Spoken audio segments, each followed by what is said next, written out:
안녕하세요. 미국 주식의 럭키여행입니다. 요즘 반도체 주식들이 정말 핫하죠. 속스에도 다시 전고점을 향해 무섭게 달려가고 있습니다. 그런데 차트를 보시면 아시겠지만 사실 장기 투자로 가져가기는 변동성이 너무 커서 무리가 있어 보입니다. 아마 이런 생각하신 분들 분명 계실 거예요. 나스닥 2배 ETF QAD처럼 반도체도 딱 2배 ETF가 있으면 참 좋을 텐데, 그럼 장투도 해볼 만할 텐데. 그래서 대안으로 투자하고 계신 게 프로쉐어즈에서 나온 ETF USD입니다.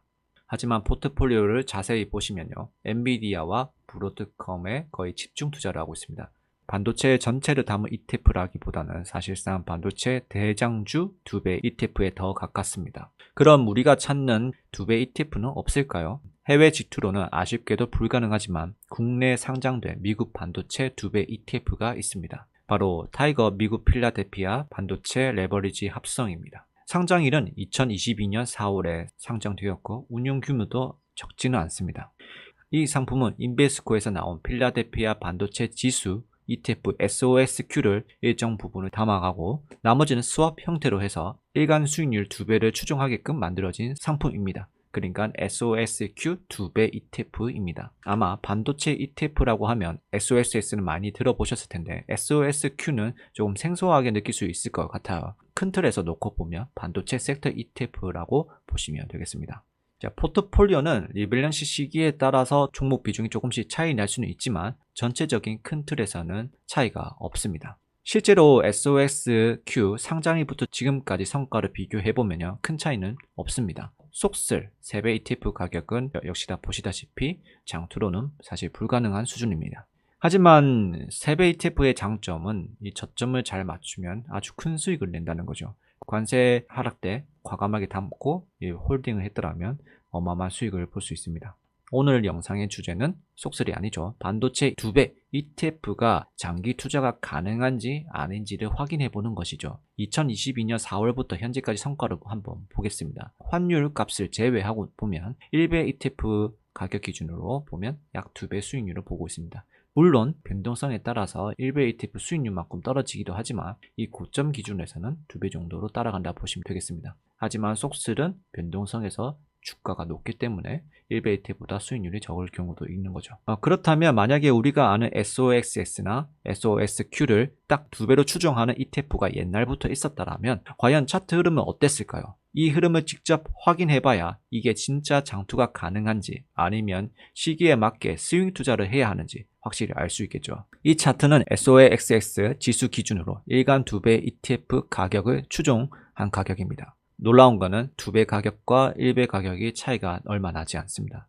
그 이유는 바로 10년이 넘는 기간 동안 여기가 박스권에 갇혀 있었습니다. 이렇게 지수가 박스권에 횡보한다는 것은 일간 2배를 추정하는 레버리지 ETF에게는 정말 치명적입니다. 그러면 이 박스권이 끝나고 본격적으로 우상향했던 시기는 어땠을까요? 보시는 것처럼 2배 ETF의 차트는 이렇게 변합니다. 변동성이 어마어마하지만 결국에는 전 고점을 뚫어주는 모습을 보여줍니다. 제 눈에는 이 흐름을 봤을 때 반도체가 우상향한다는 확신만 있다면 남들이 고통받는 구간에서 조금씩 물량을 모아가는 습관을 가질 때 비로소 장기 투자가 가능할지도 모르겠네요. 속슬 3배 ETF하고 같이 보겠습니다. 확실히 더 직관적이죠. 속슬은 고통스러운 구간이 매우 크지만 2배 ETF는 중장기로 괜찮아 보입니다. 저의 주관적인 생각이지만 저는 차트를 보고 나니 장투보다는 여전히 장기 스윙이 낫지 않을까라는 생각이 들어서 나름 기준을 세워서 백테스트를 해봤습니다. 반도체 1배 가격으로 보더라도 이 하락장에는 마이너스 20에서 30%는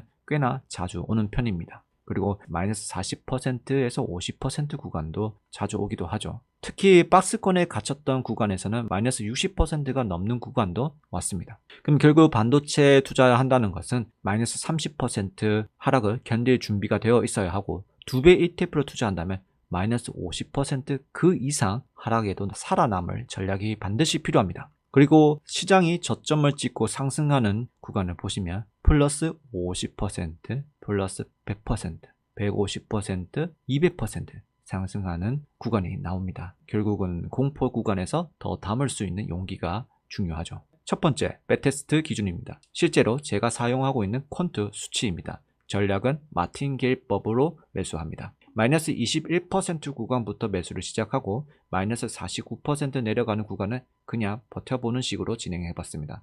매도 기준은 내 평단가 기준으로 수익률이 50% 찍히면 보유하고 있는 주식을 절반 매도하고 플러스 100% 보유 주식 절반 매도 플러스 200%는 엄청난 과열이 온 것이라고 생각하고 전량 매도하는 원칙을 세웠습니다. 아까 말씀드린 2002년부터 2014년까지는 긴 박스권이라고 말씀드렸죠. 그 박스권 동안 이 원칙대로 매수 매도 반복했더니 투자 금액은 100% 정도 찍었습니다. 그 다음에 상승 구간인데요. 이미 시드가 2배로 불어났기 때문에 투자 금액을 2배로 늘려서 그대로 또 진행을 해봤습니다. 투자 기간은 약 4,500일, 64,000불에서 27,000불, 323% 수익률, 연평균 수익률이 26% 나왔습니다. 이렇게 기계적으로 매수 매도만 했어도 충분히 나쁘지 않은 결과를 만들어냈습니다. 별로 신경 쓸 일도 없고요. 물론 폭락했을 때 과감히 담고 그 다음에 쭉 보유하는 게 수익이 더 컸겠지만은 사실 이런 구간이 올지 안 올지도 모르기 때문에 사실 불가능한 영역이라고 저는 판단하고 있습니다. 다음 전략은 적립식 매수하면서 고점에서 분할 매도하면 어떨까 싶어서 테스트를 해봤습니다. 이렇게 튀는 구간에 분할 매도를 해보는 거죠. 반대로 이런 구간에서 매수하고요. 매수 기준은 이전하고 비슷하지만 매도 기준은 조금 다르게 잡아봤습니다. 반도체 사이클, 그러니까 신고가가 돌파를 하고 보통 얼만큼 더 갔는지를 확인해 보는 겁니다. 보니까 1차가 20에서 30%, 2차가 40에서 60%, 3차가 70에서 100% 수준입니다. 그래서 매도 기준은 이 중간 사이를 값을 구해서 매도 기준을 정했습니다. 매수 기준은 마이너스 14% 조정 구간에서 조금씩 적립식 매수를 하고요. 기준은 전 고점 혹은 신고가 대비 그거는 자유롭게 설정을 했습니다. 이제 속스 1배 ETF 가격 기준으로 신고가 돌파하는 더 상승하는 구간으로 매도를 정했고요. 1차는 30% 매도하고요. 2차는 절반 매도, 3차는 광기 구간이라고 판단해서 전량 매도를 합니다. 횡보 구간부터 보겠습니다. 약 14년 투자 기간 동안에 단 한 번의 매도가 거의 없었고요. 마지막에 한번 1차 매도가 나왔는데 그 매도 구간이 2배 ETF 수익률이 200% 찍었을 때입니다. 투자 기간이 14년 정도 돼서 사실 버티기 쉽지가 않는 전략이라고 생각이 됩니다. 아마 100명 중에서 99명은 중도 포기하지 않았을까라고 생각이 됩니다. 상승 기간에 조금 다릅니다. 최대 누적 매수 금액은 24,000불을 매수했고요. 평가 금액은 88,000불입니다. 현재 기준으로 해서 생각보다 매수 횟수는 그렇게 많지는 않지만 공포 구간에는 적극적으로 매수하고 과열 구간에 들어왔을 때 매도하는 전략이죠. 데이터를 보시다시피 3차 매도가 나오는 구간에서는 큰 흐름에서 약세나 하락세가 나올 수 있다는 데이터가 있습니다. 그러면 현재 지금 1차 매도가 나오기 직전인데 2026년에도 반도체가 더 올라간다면 수익은 훨씬 커지겠지만 만약에 똑같이 3번의 매도가 나오는 구간이 있다면 분명 우리는 이 반도체 주식은 조심할 필요가 있습니다. 그래서 저는 앞으로 반도체 사이클은 계속 돌 거라고 보고 있기 때문에 ISA 계좌에서 적극적으로 스윙 투자를 해볼까 합니다. 이미 속슬 3배 ETF로 콘트 매매를 하고 있지만 해외 지출로 벌면 세금을 내야 하잖아요. 반면 ISA 계좌는 2배 ETF로 중장기 투자도 어느 정도 가능하고 과세 이연이 되다 보니 복리 효과는 더 키울 수 있습니다. 이게 큰 장점이죠. ISA 계좌에. 그래서 그 기준은 ISA 계좌에서 마이너스 14% 구간에서 조금씩 적립식 매수하고 이런 수치가 왔을 때는 적극적으로 큰 금액을 담아보면서 스윙 투자와 병행을 한다면 좀 시드를 빠르게 키울 수 있지 않을까라고 생각이 됩니다. 그리고 이 수치를 활용해서 커버드 콜도 투자가 가능합니다. 바로 일드매스에서 출시한 CHPY인데요.